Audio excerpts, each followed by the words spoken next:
To the KDPG Sunday edition, I'm Paul Martino. This past week, Governor Tom Wolf unveiled his budget proposal for Pennsylvania. It's not calling for new income or sales taxes, but he's proposing an unusual way to raise revenue. The governor wants to fund college scholarships for Pennsylvania students with money from the purses at the state's racetracks. Now, down in Washington County, they're sounding the alarm bells at the track. John Shumway reports. As they head toward the halfway point of the race, the one to catch is Rock Me Crystal. With countless dollars on the line, the fourth race of the Meadows Racetrack heads down the backstretch. It's an industry that in many respects was saved by the casino-funded Pennsylvania Racehorse Development Trust Fund. That was to help us to be able to survive. But in his budget address yesterday, Governor Wolf said, "Let's bet on our kids instead of bankrolling racehorse owners." Specifically, the governor wants to move $206 million from the Racehorse Development Fund and move it over to fund scholarships for students in the 14 state universities. How can you pick and choose who you're going to supplement for education with tax dollars? The Meadows Racetrack has a long history in Washington County, and Commission Chair Diana Irie Vaughn is concerned. There's a lot of families that have employment opportunities because of the racetrack. It will be the end of racing and breeding in Pennsylvania.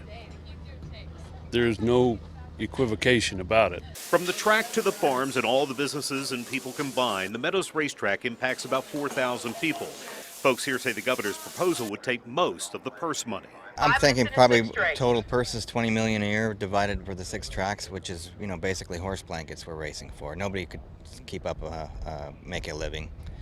So many people, my blacksmith, my hand straw man, my feed man, everybody would be affected. I'm a homeowner, so I would have to sell my house and potentially move back to Ohio. Overall, the horse racing industry says it contributes about $1.6 billion to Pennsylvania's economy. Well, there's probably a lot of bipartisan support for scholarships in Harrisburg for students. Whether or not getting that money from the horse racing industry or somewhere else is going to be the subject of a lot of discussions between now and the budget deadline. At the Meadows Racetrack, John Shumway, KDKA News. And this morning, we're joined by 2 men who make racing at the Meadows happen. One of them you saw in John's report there, Kim Hankins, Executive Director of the Meadows Standardbred Owners Association. And we're joined by Mike Wilder, an owner and driver at the Meadows Racetrack. Also joining us again, Jerry Micco, Senior Assistant Managing Editor of the Pittsburgh Post-Gazette. Gentlemen, welcome. Kim, you said it in that piece, this would be the end of horse racing in Pennsylvania, true? Well, it's not only the end of racing, it would be the end of breeding and all the agricultural entities that are entailed with that.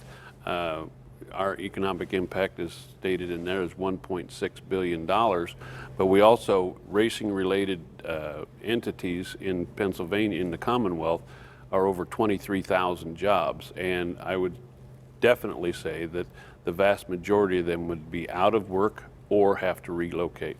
I'm only going to assume that the governor didn't come up with this proposal in a vacuum. Has he not spoken with you folks about the impact? No. There was no contact with the industry prior to his Tuesday speech. Is there contact now? It hasn't been fruitful, let's put it that way. But there is some negotiating going on. I see your county commissioners advocating for you. Yes. We've got a lot of pushback from what we call our champions in the legislature that have protected. This isn't the first attempted raid that we've had on our fund, and we continue to lobby and to educate new legislators and even the older legislators and update them on our industry. Mike, how would this affect you? Oh, it would affect me very hard. I mean, I have a home in PA, I have a farm. I would have to probably sell my farm because there would be no longer any reason to have it. I have a family, I'd have to move them.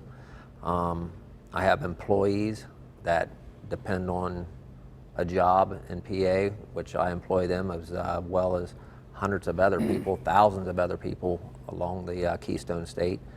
And I make the biggest part of my living as a driver. So I would have to move to Ohio or New York, surrounding states to try to make a living because that's all I know. So it would be a very big impact. As a driver, did you ever think that you'd have to get involved with politics to survive? No, absolutely not. You know, you think it's forever when you get started in something like that because it is a sport, and when you're raised in it, you think it's forever. But this is a very serious deal, and it's not only for me, it's everybody involved in this issue going on in the state. One of the things that I noticed when it struck me that this is what Governor Wolf was proposing is really nationally, horse racing is down in a lot of ways as far as fans and interest and things like that. Easy target? Is this something where he's going to say, look, this is just another entity that's doing something, let's just take it from the horse folks? Mm-hmm. How do you fight that? I mean, how do you go, you have enough friends in the legislature to look at this? Is it going to turn into a lawsuit? What's the next steps for your organization and your top people? If enacted as proposed, yes, it would create a lawsuit. The reason for that is 3 years ago, there was an omnibus bill about horse racing that included many different issues. One of them being that we wanted stability in our industry to be able to succeed and to get new investors, because in the past, every time we'd get a new farm or a stallion that's a major stallion to be able to come in, excuse me, they have looked at it and said, well, you know, they've been trying to take your money. So what happened was, by agreement of the legislature, the industry, and even this governor, they created, our fund went from the Racehorse Development Fund to the Racehorse Development Trust Fund, meaning that they cannot take that money for their uses. And it's a proven fact that in the last 3 years, we've increased tremendously. New farms coming in, new stallions coming in, brood mares coming in. And one of the issues here is that with this announcement, our breeding season starts next week. So people that were coming in from virtually all over the world to breed to the stallions in Pennsylvania and leave their mares here for at least 6 months to be able to participate in our sire stakes are now looking at other states. So the breeding industry is hit already, not when the legislation or the budget is enacted. They're going to be hurt this year. So I just want to follow up. What are the other revenue streams? We hear about this fund, but there's got to be other revenue streams from something coming in. Well, there's many restricted funds. I mean, I'm not purview. That's not in my purview to know all of those, but there's many other funds. And the main thing that people have to know is that this is not state money. When they created Act 71 in 2004, they knew that putting casinos on the racetracks, which are category 1 casinos, that it would decimate the industry. So they came to an agreement. This money is a set aside from the operators of the tracks and the casinos. It's not state money. The state gets their 34%, and then they take off the Pennsylvania Racehorse Development Fund. So when we created the trust fund language, it helped our business tremendously. You said that the casinos could have decimated the industry? Well, certainly. If you have... Because I remember when they fought for years to get casinos, one of the arguments was that the casinos were going to save horse racing. And that was the effect. But in the negotiations, they had to take into consideration, because of the agribusiness that we fuel was going to be hurt by not subsidizing it. But yes, you're correct.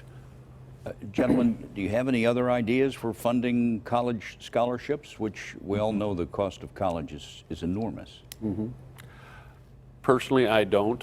I would ask my lobbyists and my advisors as to where and we have a coalition of horsemen's groups, which is six groups. There's 3 thoroughbred breeders and horsemen's associations, and 3 standardbreds, horsemen and breeders. And we have a large contingent of lobbyists that would try to negotiate and try to find ways to offset this, not from us, because this is an illegal grab as the legislation states right now. He would have to change that trust fund language to be able to do this. Mike, you feel like you're caught in the middle of all of this? Yeah, you know, I am caught in the middle because it just completely changed the aspect of my life, because I would have to pick up and go, as well as several other Keystone State people, and it would just be devastating. it'd be a devastating deal. You know, all the vendors, all of our people that sell us our grains, our hays, our blacksmiths that shoe our horses, you're pretty much out of business. So it'd be a very devastating blow to our sport. Well, we'll keep an eye on this, obviously, as it winds through the legislature during the budget process, which we know is often ugly. And that usually concludes in June, so we'll see what happens. Thanks for joining us, gentlemen. We appreciate your concern. Thank you very much. Good luck to both of you. Thank you. We'll be back in a moment when the KDPG Sunday edition continues.